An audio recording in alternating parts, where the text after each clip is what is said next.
the late 15th century, the people of Europe had still much to learn concerning the world in which they lived. The navigators of Portugal had charted the coast of Africa down to the mouth of the Congo River. They were endeavoring to discover a sea route to India, a land of fabulous wealth. And so, aboard one of the King of Portugal's ships, we find a famous navigator, Bartholomew Diaz. On this journey into uncharted waters, a great storm was encountered, and his puny ship floundered in the trough of mighty waves. But by the grace of good fortune, he survived the tempest.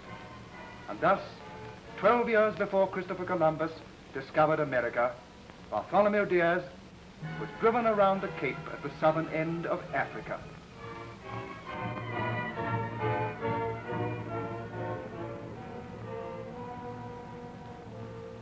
The coastline of this unexplored land was the home of the most primitive of savage people, strandloopers, or beachcombers they were called, because they lived on shellfish and such other queer creatures as might be cast up by the sea.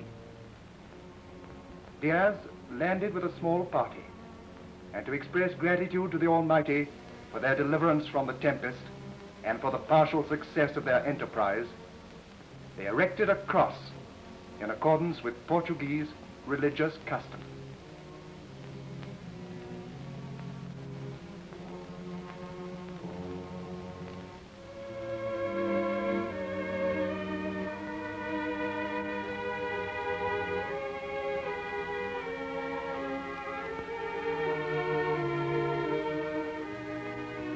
Thus was the savagery of this untamed land first touched by a symbol of our civilization.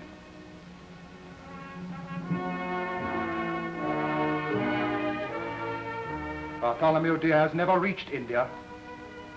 On a second voyage, 12 years later, he was lost with all his crew in a great storm on the very Cape route which he had so providentially discovered for the world.